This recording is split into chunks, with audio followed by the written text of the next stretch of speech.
My name is Hannibal Burris. I play Genghis Frog in Teenage Mutant Ninja Turtles. I was a fan. I watched the show. Some stuff is just burning your brain from the night. So yeah, definitely watched the show. Played the game. The game was at the at arcades, and it was a Pizza Hut, and it was one of the games where it was a 4-player game because it had all 4 turtles, and so got a lot of memories of that. The turtles are definitely well branded in my brain because that's a different thing too from watching something. Watching something is one thing you can enjoy, but when you can be it and play the game, and so it's just really it's a lot of memories. Working with Seth was cool, man. I hadn't worked with him for some years, and I didn't expect him to be there for the session. So it was cool to, he keeps the energy high, and yeah, I hadn't seen him in some years, so it made it brought the vibe up, it made it fun. He got such a distinct voice and laugh. For me, voiceover, I haven't been acting that much. I haven't been acting that much because, and I like voiceover because you just come in there and you just talk a little bit, and there's no resetting or light like crazy. Oh, we're moving here. Nope, we're still here in the booth. Oh, we're gonna go company move. Nope, still here in the recording booth. Okay, we're gonna get in the van. Oh, you gotta go to base camp and change. Nope, still me, just talking. Just say that a little bit different. Oh, say that a little bit different. Oh, say that a little. That's the gig, man. That's why I don't act here and there. I did one thing last year. It was a 1-day thing. That's my limit right now. I'm not saying I'll never do anything again, but just talking is good. Yeah, I put on no crazy helmets or nothing or anything. Just say it, and then we got all the other stuff. We got Genghis. We know what he looks like. He doesn't look like you. He's a frog.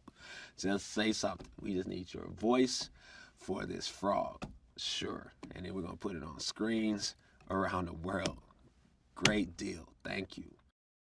We came up with some stuff and I tweaked some lines and just was, you able. That's one thing. They bring you in for it, but they have their line. But if you can make an idea better or make it sound more natural, anything, especially in comedy, as long as you're not getting out of the story, most comedy folks welcome, collaboration and enhancing the idea, and just looking at something. Oh, it'll sound better like this. That's and it's a fun part of it, and then being and knowing, okay, that's good, that does, and seeing how it fits, and seeing how it fits later, how it complements the other dialogue. That's a fun part of it too. My name is Jackie Chan, Chinese Chen Long. In the Teenage Mutant Ninja Turtles, I play Master Splinter. It's fun. When Seth called me, I was big surprised. I was big fan of him. He tell me about the story. It's about my character. The role is so suitable for me. It's different than the action movie. Action movie, on the set, we can think with the director and we talk together how to make the scene, how to move the camera, and how to change the action sequence. We can change all kind of things. But animation, you have to think so many different good things. It's totally different. But I like to make animation movie because animation never get old. That's one thing I like. And you can do so many things I cannot in real life. We cannot do it. You know, there's so many action, you know, movement, and I like to do both. I think this film is different than some other long time ago Ninja Turtles. That's for especially for the family. Not even you can watch the teenager, the young boy. Everybody can watch, and you can watch the Ninja Turtles from small and get old, and a lot of comedy, and a lot of action comedy actually, and it's about family, united, father and son, and harmony. I think the Ninja Turtles, you can dub every language, the whole world will like it.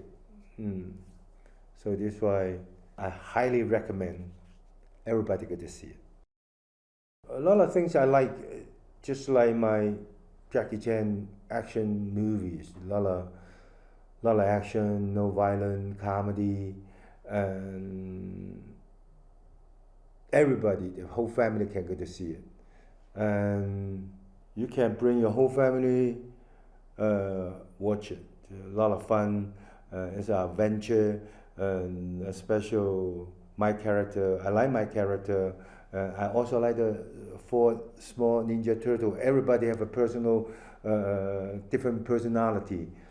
And next time I don't want to through the screen to dub. I want to go to US. I work with the Seth, Jeff, engineer, artist, and we create another new action, new comedy together.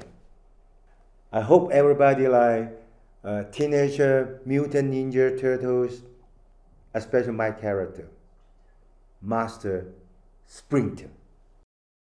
I grew up watching the Teenage Mutant Ninja Turtles. I think the animated series came out in 1987 when I was 5 years old, and then the live action movie came out in 1990. I was 8, and so it was like perfectly geared towards someone my age. And I loved it. They were funny, they were referential, they made a lot of references I honestly didn't understand, and in retrospect were even outdated by the time they were making them, but still. And I started taking karate probably because of the Teenage Mutant Ninja Turtles. My dad bought me nunchucks because of the Teenage Mutant Ninja Turtles. I was just kind of obsessed with them. I had the toys. My dad was a big like garage sale toy buyer, and at some point I remember he got a box full of Teenage Mutant Ninja Turtle toys from a garage sale, and yeah, I just loved them. I loved especially those like early versions of them. It was like a joke I would like anecdotally make from time to time, which was, and before any of this came our way, was, I like of Teenage Mutant Ninja Turtles, of all those words, like the teenage part was always kind of like the most underexplored part in my head, and kind of the most interesting in a lot of ways. I think a lot of my career has been like intrinsically tied to kind of like the high school teenage genre. And so I'd always thought like it would be really interesting to explore them in that way, and especially because, from my understanding, like every version of them has been like performed by adults. And I don't think they've ever had teenagers actually voicing the Ninja Turtles. And to me, yeah, again, as someone who like on Freaks and Geeks, that was always like such a thing that they were trying to like instill, is like I was 16 and I was playing a 16-year-old, and it was super bad. We tried to cast kids who were like actually like 17 and 18 and like around the age. And so to me, like it was always so fundamental to making a thing about teenagers was to cast actual teenagers if you could. And that, again, like that idea was so like underused in the franchise. And so yeah, so then we got a call. One like that was a thing. That was a conversation we had, and then we got a call. I've known Brian Robbins forever, who runs Paramount and Nickelodeon, and and they were like, would you guys be interested in Teenage Mutant Ninja Turtles? And I was like, yes, like if we can kind of approach it through this like teenage lens, like that would be our pitch, would be to kind of really lean into like a coming of age kind of version of it. The story essentially is that we meet the Ninja Turtles, and they have been mutated from turtles into kind of turtle humanoid creatures at a young age, and they have a dad who's a rat creature who has raised them, who was a rat. And yeah, when we find them, they live in the sewers because their father has like instilled in them that like humanity will never accept them and will hate them, and that they're like monsters basically. And he's taught them like martial arts to defend themselves from humans who Splinter, their dad, thinks are evil. But being normal teenagers, they just want to be normal teenagers, and they want to do normal teenage things, and they absorb pop culture, and so they want to like do the stuff that normal teenagers do, and they long for like acceptance and like a normal life, you know? And then they, through meeting this high school girl, April O'Neil, kind of get this idea that if they like stop this criminal Superfly who's kind of terrorizing the city, maybe that'll be a thing that like proves to people that they're good and that they should be accepted. So it's like a very personal motivation for them to take on this like big giant like villain basically. We wanted there to be tons of mutants in it. And when I was a kid, I collected the toys and I loved them. And it was one of the things in the cartoon that they always had so much of. There were so many mutants, and there was Mondo Gecko and Ray Fillet and Scumbug and all these characters that existed in toy form a lot in my childhood when I remember them, and they would pop up like from time to time on the cartoon, but never were in like the movies as I saw them. To me, like there was this huge well of mutant characters that were kind of underutilized, and also, you know, I think we were just also trying to like really come up with ideas that hadn't been done before. And this idea of kind of like bringing it to this like monster movie type place was really fun and exciting, and kind of like a cool convergence like of these worlds of like mutants and humans, and to kind of like we were just like, how do you make that collide in like as fantastic a way as possible, you know? When you're creating a new villain, especially for the first movie, it can be a good way to separate yourself instantly from the other versions of Ninja Turtles. But it is inspired by a villain that is in the original animated series. But this idea of kind of like building out our own mythology a little bit, and instantly kind of saying like it's not exactly the version of this that has existed in previous versions, you know, and we're trying to contribute and come up with new like things to it. That was a fun idea to us, but it's also directly inspired and built off of things that if you're a fan of Ninja Turtles, you like instantly will recognize. And so yeah, to us that was like a cool way in. Jeff's been amazing, and I've now been working very closely with him for like 4 years or something like that, I think. A very long time. 3 years, maybe 3.5 years. Yeah, you know, it's funny looking back how little like you know, how lucky we got, because we just none of these movies, Mitchell vs. Machines, had not come out when we hired Jeff originally, and we really like worked very closely with him. And me and him did a lot of writing together, and the development of the look of the movie actually like informed the plot and story of the movie in a lot of the ways. And one of the things we had talked about was like this teenage element, and as he was developing like the look of the animation, that was something that he really like took to heart and started to lean into a lot, was this kind of like wild, like, you know, like scribbled in the back of a notebook, like animation style that was also like directly inspired by like a teenage mentality in a lot of ways. And then what was cool is we started to see that stuff come to life, and it was so cool and original and exciting that and we were writing the movie at the same time, and honestly, like where my head started to go was just like, what do I want to see happen in this animation style? Like, and that was part of also the reasoning for adding even more mutants and more monsters, is like the designs were just so cool and fun. We were just like selfishly just like, I want to see more of this. Like what else can they do in this style? This world was created that really feels like the concept art and has the energy of the concept art. And to me, when I'm watching it, I'm like constantly like rediscovering how cool it looks, which is great. My first desire was to have the kids record at the same time. And that was like a thought I had, was like, we should just try to have them all in there together. And it was going fine, I remember, the first day. And then I remember, like, we took a break and we were in the recording studio, and they were all in the recording studio we were in. They had like this tiny little banquette, like a booth, like a little tiny booth, like a restaurant booth. And they were all four of them, like, crammed into this booth, and they were just like, bah, bah, bah, bah, oh, you did this shot, oh yeah, bah, bah, bah, bah, bah. That's what you like, you eat that, oh my God, gross, eat that.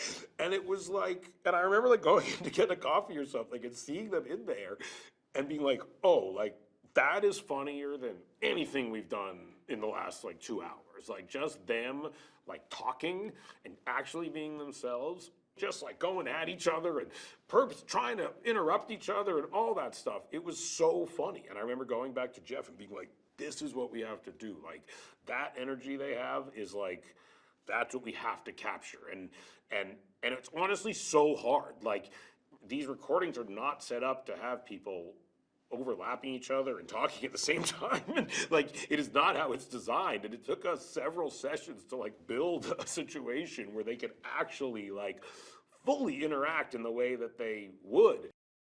They come on screen, and I feel like within 15 seconds, the audience is like, they're teenage boys. Like, and you don't see them as like these turtle things anymore. You're instantly like, oh, they're just teenagers. And like, that's kind of like the best part of like why the movie works in a lot of ways, is you feel like you know them, and they're just like regular guys, so you're like rooting for them, and they're very sympathetic because of that. And like, you really want them to be accepted, and you want people to see them the way you as the audience see them, and you're like, I love these guys. I think Lauren, my wife, was the one who suggested Jackie Chan, and I think like it was an idea that like I dare not even have thought of. Like, and she knows I'm obsessed with Jackie Chan, and she, I imagine, suggested it because she was sitting next to me like on the couch as I was like watching like my 500th Jackie Chan movie over the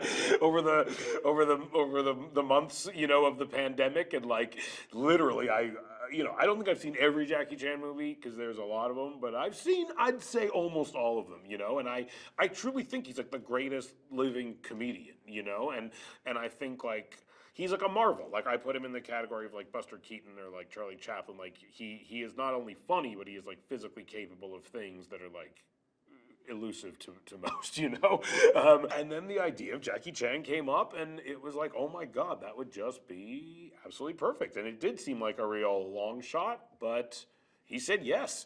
And he recorded all of his stuff over Zoom, and I sat in on every one of the recording sessions, and I would wake up at 4 a.m. and I'd be so excited when the alarm went off. And it was really a dream come true, honestly. And the fact that I like got to work with him at all, and as soon as he started, we were like, this is perfect. Like, he's so good. It's so amazing. Yeah, it's so paternal. It's like stern, but funny and sweet and vulnerable. But he has kind of like an instructive presence to him, but he also is, very warm. And it's like, it's one of those things where after you hear him do it, you're like, oh, there's nobody else that could have done that. I only play warthog type creatures. I thought the idea of me being I had this funny idea of like Bebop and Rocksteady being two like angry like New York like bros was like a funny idea. I love John Cena, and so whether I was Bebop or Rocksteady was ultimately somewhat interchangeable in my head. But the idea of being a part of the Bebop and Rocksteady team with John was something I knew that I wanted. I know Post Malone, and we had this joke, weirdly, that Ray Fillet sings his, like, that was just like a joke we thought was funny, was that Ray Fillet just likes to sing the words Ray Fillet, maybe because they rhyme, so inherently it sounds like a song a little bit. And we always had, like, I think it was Jeff or someone doing the temp singing, of just like, Ray Fillet, and it was just always silly and made us laugh. And then one day we were like, maybe we get Post Malone to actually sing this. And he said yes, and it was a really fun recording session. I think actually in the cartoons, Leatherhead is like a New Orleans, like alligator, but we made we remade Leatherhead into a Australian crocodile, I think, which was just funny to me. And I inherently, honestly think Australian accents are funny. Big. That's where I stand on that, and I'm good friends with Rose and think she's hilarious, and also just the idea of Rose being that big funny crocodile creature was just super funny to me, honestly. We were aiming for a movie that everyone would like, and that was really something that this seemed like a good opportunity to do, was make something that like I loved as a 41-year-old man with no children, and that that the other people involved, Evan, a 40-year-old guy with two kids, and the other writers of the movie, and people on the movie, and everyone was making a movie that they wanted to love, and we were all such different people that we kind of had this attitude that like if we all love this and we're all passionate about this, we're all clear about what we think is good and bad, and we're all really bringing our voices to this, then hopefully we'll come up with a thing that like everyone can passionately love and respond to,